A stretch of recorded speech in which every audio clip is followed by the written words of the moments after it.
मित्रांनो, जे विद्यार्थी भविष्यात शिक्षक होण्याचं स्वप्न पाहत आहेत, टी-ई-टी किंवा सी-टी-ई-टीची तयारी करत आहेत किंवा जे आधीपासून प्राथमिक शिक्षक म्हणून कार्यरत आहेत, त्यांच्यासाठी आज मी एक अत्यंत महत्त्वाची आणि सकारात्मक बातमी घेऊन आलेलो आहे.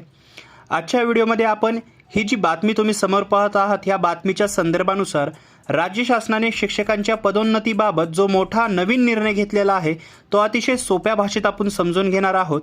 त्याआधी चॅनलवर जर नवीन आलेला असाल तर चॅनलला सबस्क्राईब करून बेल आयकॉनवर प्रेस करा आणि ऑल नोटिफिकेशनला क्लिक करा. तेव्हाच तुम्हाला भविष्यातील व्हिडिओची नोटिफिकेशन सर्वप्रथम मिळतील. तसेच तुम्हाला ऑफिशियल PDF डॉक्युमेंट्स किंवा असे सर्क्युलर जर मिळवायचे असतील तर डिस्क्रिप्शनमध्ये व्हॉट्सॲप आणि टेलिग्राम ग्रुप लिंक आहे, जॉईन करा. किंवा डिस्क्रिप्शनमध्येच फर्स्ट लिंक आहे किंवा studyflowupdates.in गुगलवरती सर्च करून तुम्ही व्हिडिओच्या आधी जे आहे शिक्षण क्षेत्रातली माहिती मिळवू शकता. मित्रांनो, राज्य शासनाने आता प्राथमिक शिक्षकांच्या पदोन्नतीचा मार्ग मोकळा केलेला आहे. शासनाने एक नवीन परिपत्रक जारी केलं असून टी-ई-टी आणि सी-टी-ई-टी पात्रताधारक शिक्षकांसाठी एक नवीन सुधारित नियमावली लागू केली आहे. सर्वात मोठा आणि महत्त्वाचा बदल काय झालेला आहे तो आपण नीट आता समजून घेऊया. याआधी असा नियम होता की 1 सप्टेंबर 2025 पूर्वी टी-ई-टी उत्तीर्ण झालेल्या शिक्षकांनाच पदोन्नतीचा लाभ मिळत होता. पण आता हा नियम बदललेला आहे. आता दरवर्षी 1 ऑगस्टपर्यंत जे शिक्षक टी-ई-टी उत्तीर्ण होतील त्या सर्व शिक्षकांना पदोन्नतीचा लाभ मिळणार आहे.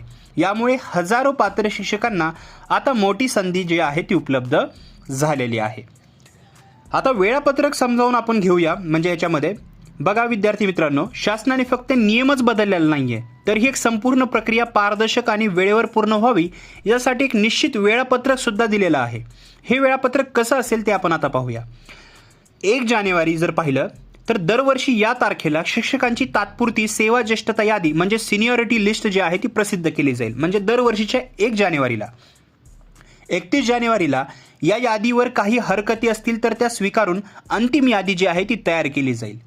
तसेच 15 ते 22 फेब्रुवारी दरम्यान पदोन्नती समितीची बैठक होईल आणि उमेदवारांची शिफारस जी आहे ती केली जाईल.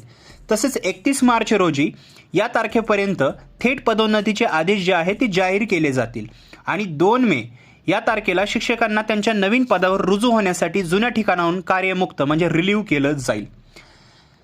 सर्वात महत्त्वाची अट म्हणजे ही संपूर्ण प्रक्रिया 31 ऑगस्टपर्यंत पूर्ण करणे हे अनिवार्य म्हणजेच मॅन्डेटरी करण्यात आलेलं आहे.